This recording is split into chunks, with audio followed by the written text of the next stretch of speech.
வணக்கம் மக்களே! இந்த வீடியோல நம்ம சில பங்குகள் பற்றியான அப்டேட் எல்லாம் டிஸ்கஸ் பண்ண போறோம். அதுக்கு முன்னாடி நம்ம நண்பர்கள் கேட்ட அதுவும் தொடர்ந்து பார்த்தீங்கன்னா, பல நண்பர்கள் கேட்டுட்டு இருக்கக்கூடிய ஒரு குறிப்பிட்ட பங்கு பற்றியான கேள்விய பத்தி டிஸ்கஸ் பண்ண போறோம். ஆல்மோஸ்ட் தம்ப்நெயில் பார்க்கும்போதே உங்களுக்கு அந்த ஐடியா வந்திருக்கும். ஸோ எந்த பங்குனா, டாடா மோட்டார் கமர்ஷியல் தான். ஸோ 2 நிறுவனமா இப்ப பிரிஞ்சிருச்சு. Tata motor passenger vehicle and Tata motor commercial vehicle. So இது 2மே இப்ப பார்த்தீங்கன்னா, வேற மாரியான பெர்ஃபார்மன்ஸ குடுத்துட்டு இருக்கு. ஒண்ணு இறங்கு முகமா போயிட்டுருக்கு. இன்னொன்னு ஏறுமுகமா போயிட்டுருக்கு.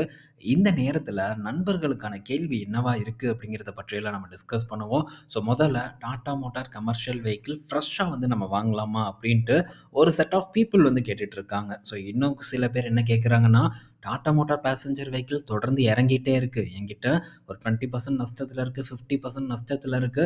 இப்போ அத நான் தள்ளி விட்டுட்டு டாடா மோட்டார் கமர்ஷியல் வெஹிக்கிள்ல ஏறிக்கலாமா? அப்படின்னு கேட்குறாங்க. ஸோ இதுதான் பார்த்தீங்கன்னா, பலராலும் கேட்கப்படக்கூடிய கேள்வியா இருந்துட்டு இருக்கு. ஸோ அகைன் பார்த்தீங்கன்னா, பலரும் தவறு செய்வதற்கு தயாராயிட்டு வந்துட்டு இருக்காங்க. இதுக்கு முன்னாடி டாடா மோட்டார்ஸ்ல என்ன ஒரு தவறு பண்ணுனாங்களோ, அதே ஒரு தவற பண்றதுக்கான ஒரு கேள்விகளா தான் இந்த கேள்விகள நான் பார்க்குறேன். ஸோ இப்ப என்னன்னா, டாடா மோட்டார் கமர்ஷியல் வெஹிக்கிள் நல்ல பெர்ஃபார்மன்ஸ் குடுத்துட்டு இருக்கு. டீமர்ஜருக்கு அப்புறம். ஸோ இது பார்த்தீங்கன்னா, என்ன பொறுத்தவரைக்கும் இந்த அளவுக்கு ஏறணும் அப்படிங்கிற ஒரு அவசியம் இல்ல. பட் இருந்தாலும் ஸோ தொடர்ந்து ஒரு நல்ல பாசிட்டிவ் பெர்ஃபார்மன்ஸ இந்த டாடா மோட்டார் கமர்ஷியல் வெஹிக்கிள் குடுக்குது. ஸோ இத பார்த்ததும் ஆசை எப்படி இருக்குன்னா, ஸோ என்னடா இது டாடா மோட்டார் பேசஞ்சர் தான் பெர்ஃபார்ம் பண்ணல. இதுல நம்ம ஏறிக்கலாம். ஸோ நல்ல பெர்ஃபார்மன்ஸ் நல்ல ரிட்டர்ன குடுக்கும் அப்படிங்கிற எதிர்பார்ப்பு இருக்கு. ஆனா ஸோ என்ன பொறுத்தவரைக்கும் இதுதான் தவறான முடிவு. ஸோ இப்ப நம்மளுடைய ஒரு ஃபோக்கஸ் எங்க இருக்கணும்னா, டாடா மோட்டார் பேசஞ்சர் வெஹிக்கிள் பக்கம் தான் இருக்கணுமே தவிர, டாடா மோட்டார் கமர்ஷியல் வெஹிக்கிள் பக்கம் நம்ம டெஃபினட்டா இருக்கக்கூடாதுங்கிறது என்னுடைய ஒரு கருத்து. ஸோ அசோக் லேலண்ட் இத பத்தி நம்ம கம்பேர் பண்ணலாம் அப்படின்ட்டு இதுக்கு முன்னாடி டிஸ்கஸ் பண்ணியிருந்தோம். பட் ஏன் கம்பேர் பண்ணலன்னா, 2லயுமே எந்த ஒரு வாய்ப்பும் இல்ல. ஸோ இப்ப கம்பேர் பண்றது சுத்த வேஸ்ட். எந்த ஒரு பயனும் அளிக்காதுங்கிறதுக்காக தான் அந்த ஒரு கம்பேரிசனே பார்த்தீங்கன்னா, நான் நிறுத்திட்டேன். ஸோ போட வேண்டாம் அப்படிங்கிற ஒரு இடத்துக்கு நான் வந்தேன். ஸோ 2லயுமே வாய்ப்புங்கிறது நமக்கு இப்போ துளி கூட இல்ல. ஸோ இந்த நேரத்தில கமர்ஷியல் வெஹிக்கிள் பக்கம் போகாம, ஸோ டிஎம்பிவி பக்கம் நம்மளுடைய கவனத்த செலுத்தணும். நான் அதுதான் டெஃபினட்டா பண்ணுவேன். ஸோ ஆல்ரெடி இந்த டீமர்ஜர்ல நமக்கு டாடா மோட்டார் கமர்ஷியல் வெஹிக்கிள் கிடைச்சிருக்கும். ஆல்மோஸ்ட் மோஸ்ட்டா தமிழ்நாட்டுல இருக்கக்கூடிய எல்லா இன்வெஸ்டர்ஸ் கிட்டயும் டாடா மோட்டார்ஸ் பங்கு இருக்கும். டாடா மோட்டார் கமர்ஷியல் வெஹிக்கிளும் இருக்கும். என்ன பலருக்கும் இந்த டாடா மோட்டார் பேசஞ்சர் வெஹிக்கிள் நஷ்டத்தில இருக்கும். ஏன்னா, ஸோ எல்லாம் பீக்ல பலரும் வாங்கியிருக்காங்க. பட் நம்ம இந்த பங்க பொறுத்தவரைக்கி ஒரு அருமையான ஒரு பங்கு. அதில எந்த ஒரு சந்தேகமும் இல்ல. ஆனா, இதில கிடைச்ச ஒரு லேர்னிங் உங்களுக்கு என்ன கிடைச்சிருக்குன்னா, ஸோ என்னதான் ஒரு அருமையான ஒரு பங்கா இருந்தாலும், சரியான நேரத்தில வாங்கலன்னா என்ன நடக்கும் அப்படிங்கிறத கிளியரா பார்த்தீங்கன்னா, இந்த டாடா மோட்டார் பேசஞ்சர் வெஹிக்கிள் எல்லாத்துக்கும் சொல்லிக் குடுத்துருக்கு அப்படிங்கிறதுல மாற்று கருத்தே இல்ல.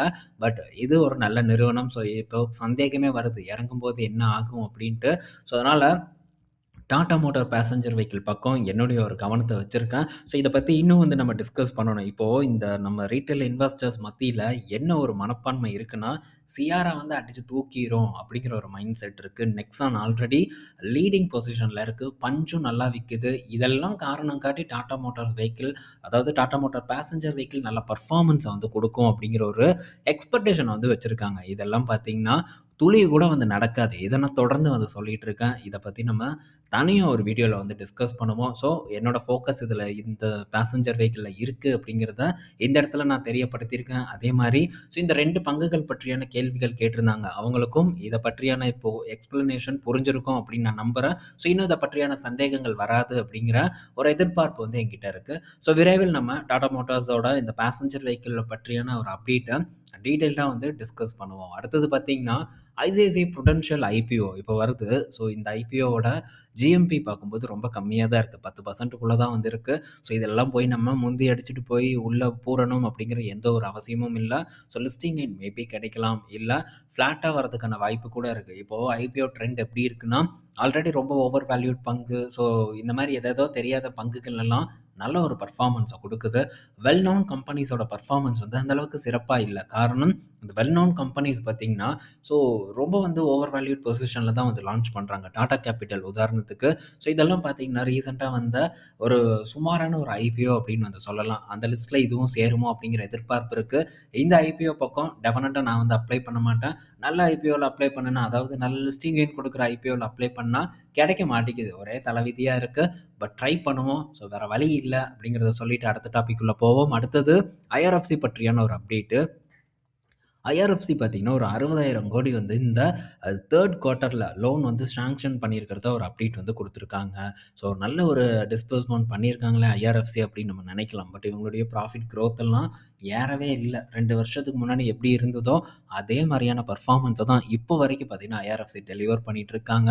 ஸோ இதுவும் பார்த்தீங்கன்னா ஆபத்து. ஸோ ஒரு நண்பர் கூட கமெண்ட் பண்ணியிருந்தாரு. தொடர்ந்து 2, 3 வீடியோல ரயில்வே ஸ்டாக்ஸ் நான் வாங்கியிருக்கேன். எனக்கு நஷ்டத்தில இருக்கு அப்படின்ட்டு. ஸோ ஒண்ணுமே வந்து பண்ண முடியாது. ஏன்னா, இவ்வளோ தூரம் கரெக்ட்டாயும் இந்த பங்குகளோட பெர்ஃபார்மன்ஸ் அதாவது பி/இ ரேஷியோ வேல்யூவேஷன் ரொம்ப ஓவர் வேல்யூடா இருக்கு. அதுபோக நிறுவனங்களோட ஃபினான்ஷியல் பெர்ஃபார்மன்ஸ்லயும் எந்த ஒரு குரோத்தும் இல்ல. ஸோ இந்த மாரி குரோத் இல்லாத டைம்ல ரொம்ப நாள் ஸ்டோரி வந்து நிலைக்காது. ஸோ ஸ்டோரி சொல்லி தான் இந்த ரயில்வே பங்குகள் எல்லாம் நல்லா தூக்கிட்டு போனாங்க.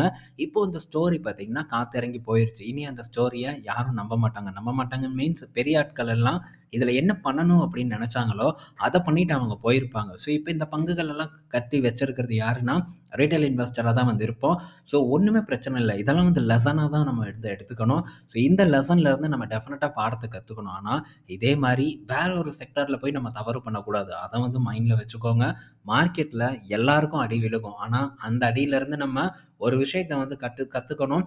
அது நமக்கு லைஃப் டைம்க்கு பார்த்தீங்கன்னா, ஒரு மிகப்பெரிய ஒரு ரிட்டர்ன கூட வந்து ஏற்படுத்தி குடுக்கும். ஸோ இத ஒரு பாடமா வந்து எடுத்துக்கோங்க. என்னைக்கு ஏறும்னு தெரியல.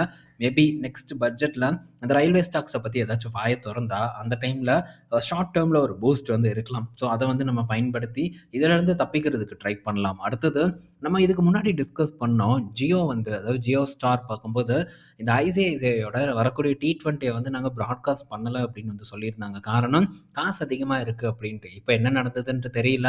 ஸோ அகைன் பார்த்தீங்கன்னா, இந்த டீல வந்து முடிச்சுட்டாங்க. ஸோ ஜியோ ஸ்டார் தான் வந்து இந்த T20 மேட்ச வந்து பிராட்காஸ்ட் பண்ண போறதா வந்து சொல்லியிருக்காங்க. 2024லேருந்து 2027 ஸோ இதுவரைக்கும் பார்த்தீங்கன்னா, இவங்களுடைய பிராட்காஸ்ட் ரைட்ஸ் பார்த்தீங்கன்னா, ஜியோ ஸ்டாருக்கு வந்து கொடுக்கப்பட்டிருக்கு. $3 பில்லியன் அப்படிங்கிற மாரி மதிப்பும் வந்து போட்டிருக்கு. ஸோ எப்படி வந்து விடுவான்? ஸோ ஒரு வழியா வாங்கிட்டான். பட் இந்த வியூவர்ஷிப் எப்படி இருக்கும்னு தெரியல. ஏன்னா தொடர்ந்து ஐபிஎல்லுக்கு பெரிய பூம் இருக்கு. பட் இந்த மாரியான மேட்சுக்கும் எனக்கு தெரிஞ்சு இருக்கு. நெறைய பேர் பார்த்துட்டு தான் இருக்காங்க. பட் இவன் இத யூஸ் பண்ணி ஒரு சப்ஸ்கிரைபர் பேஸ வந்து உருவாக்குறதுக்கு ட்ரை பண்ணுவான். நம்ம ஆல்ரெடி போன ஐபிஎல் அப்பவே டிஸ்கஸ் பண்ணோம். ஐபிஎல்லுக்கு நெறைய பேர் ரீசார்ஜ் பண்ணாங்க. ஸோ ஜியோ ஸ்டார்லயும் கன்டென்ட் வந்து அதிகமா இருக்கு. அந்த கன்டென்ட்ட தொடர்ந்து வந்து எப்படியும் ஒரு 10% ஆச்சும் வந்து கன்சியூம் பண்ணுவாங்க அப்படிங்கிறத பத்தி நம்ம டிஸ்கஸ் பண்ணோம். அதுதான் நடந்துட்டு இருக்கு. ஸோ இந்த ஸ்போர்ட்ஸ தாண்டி ஜியோ ஸ்டார் பார்த்தீங்கன்னா, கன்டென்ட்லயும் பெரிய அளவுக்கான ஒரு கான்சன்ட்ரேஷன வந்து செலுத்துறாங்க. இது நாளடைவில சப்ஸ்கிரைபர் பேஸ இன்னும் அதிகரிக்க உதவும் அப்படிங்கிறதுல எந்த விதமான சந்தேகமும் இல்ல.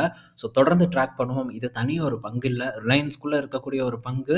ஸோ ரிலையன்ஸ வந்து ஃபோக்கஸ் பண்ணுனாலே இந்த ஜியோ ஸ்டார் ஆட்டோமேட்டிக்கா நம்மளுடைய பங்குகளுக்குள்ள தான் அதாவது ரிலையன்ஸ்குள்ள தான் வந்து இருக்கும். ஸோ ஒரு நண்பர் கூட வந்து கமெண்ட் போட்டிருந்தாரு. என்னன்னா, ஜியோ ஸ்டார் வாங்குனா நாமம் தான் அப்படின்ட்டு. ஸோ நாமமா இருந்தா என்ன? பட்டையா இருந்தா என்ன? ஸோ வருவதை நான் பார்த்துக் கொள்கிறேன். எனக்கு எந்த ஒரு விதமான கவலையும் இல்ல. ஸோ நான் வந்து என்னுடைய ஒரு நம்பிக்கையின் அடிப்படையில வந்து இந்த பங்குகளுக்குள்ள வந்து போறேன். ஸோ உங்கள வந்து இதுக்குள்ள போங்க, போகாதீங்க அப்படின்னு சொல்லல. லாபமோ, நஷ்டமோ என்னோட போகட்டும். எனக்கு அத பற்றி எந்த ஒரு விதமான ஒரு கவலையும் இல்ல. ஸோ ஒவ்வொரு பங்கும் வாங்கும்போது பார்த்தீங்கன்னா, இந்த மாதிரியான கமெண்ட்ஸ் எல்லாம் நான் பார்த்துட்டு தான் இருக்கேன். பட் இந்த கமெண்ட்ஸ் எல்லாம் கொஞ்சம் எரிச்சல குடுத்தாலும் வேற வழி இல்ல. ஸோ போட்டுட்டு தான் இருப்பாங்க. அத சகிச்சுட்டு நம்ம போயிட்டு தான் இருக்கணும். முடிஞ்ச அளவுக்கு கமெண்ட்ஸ பார்க்க நான் தவிர்க்கிறேன். ஏன்னா, அது வந்து என் மைண்ட ரொம்பவே வந்து பாதிக்குது. ஸோ தவிர்த்துட்டு தான் இருக்கேன். பட் இருந்தாலும் ஸோ சம்டைம்ஸ் வந்து நண்பர்கள் என்ன போட்டிருக்காங்கங்கிறத பார்க்கணும். அத பார்த்தா தான் ஸோ ட்ரெண்ட் எப்படி இருக்கு? ஸோ நண்பர்களுடைய ஒரு கேள்விகள் எப்படி இருக்கு? ஸோ அவங்களுக்கு என்ன தேவை அப்படிங்கிறதே எனக்கு வந்து புரிய வரும். ஸோ அந்த டைம்ல நான் பார்த்துட்டு தான் இருக்கேன். ஒர்க்கும் கொஞ்சம் அதிகமா இருக்கு. ஸோ என்னால நெறைய லைன் அப்ல வீடியோஸ் இருக்கு. பட் அத வந்து என்னால மேக் பண்ண முடியல. ஸோ டைம் இல்லாத ஒரு காரணத்தினால ஸோ எப்படியும் லேட் ஆனாலும் கிடைக்கக்கூடிய கேப்ல அப்டேட் உங்க கூட குடுக்கறதுக்கு நான் ட்ரை பண்றேன். இது எல்லாமே இண்டிவிஜுவல் ஸ்டாக்க பத்தி நான் டிஸ்கஸ் பண்றேன். ஸோ அடுத்தது உஷா மார்ட்டின் அப்படிங்கிற ஒரு பங்குல பிளாக் டீல் நடக்குது. ப்ரமோட்டர் பார்த்தீங்கன்னா 99 கோடி மதிப்பிலான பங்குகள விக்கிறாங்க. மார்கன் ஸ்டான்லி பார்த்தீங்கன்னா பை பண்றதா ஒரு டேட்டா வந்து குடுத்துருக்காங்க. ஸோ இந்த உஷா மார்ட்டின் பார்க்கும்போது இந்த வயர் ரோப் இதெல்லாம் வந்து தயாரிக்கிறாங்க. ஸ்டீல் வயர் ரோப் இதெல்லாம் வந்து மேனுஃபேக்சர் பண்ணக்கூடிய நிறுவனமா இருக்கு. ரீசன்ட் குவார்ட்டரா நல்ல பெர்ஃபார்மன்ஸ பண்ணுனாலும் ஸோ ப்ரமோட்டர் பார்த்தீங்கன்னா இப்ப விக்கிறாங்க. பட் இந்த பங்க பற்றியும் நமக்கு பெரிதளவுக்கு வந்து தெரியாது. மேபி யாராச்சும் வச்சிருந்தா அவங்களுக்கு இந்த செய்தி பயனுள்ளதா இருக்கும்ன்ட்டு எடுத்துட்டு வந்தேன். அடுத்தது பார்த்தீங்கன்னா, விப்ரோ கிட்ட இருந்து ஒரு அப்டேட்டு. ஸோ விப்ரோ, மைக்ரோசாஃப்ட் கூட ஒரு டீல வந்து போட்டிருக்காங்க. ஒரு 3 வருஷம் டீல வந்து 2 பேரும் கான்ட்ராக்ட் சைன் பண்ணியிருக்காங்க. இது விப்ரோவ பொறுத்தவரைக்கும் ஒரு பாசிட்டிவான நியூஸா இருக்கு. ஸோ ரீசென்ட்டா ஐடி பங்குகள் நல்ல பெர்ஃபார்மன்ஸ குடுத்துட்டுருக்கு. அதே மாரி டிசிஎஸும் பார்த்தீங்கன்னா, 3000க்கு திரும்ப போகுற மாரியான ஒரு சிம்ப்டம்ஸே வந்து காமிக்க மாட்டேங்குது. லைட்டா இறங்குனாலும் அகைன் 3200க்கு மேல தான் ட்ரேட் ஆயிட்டுருக்கு.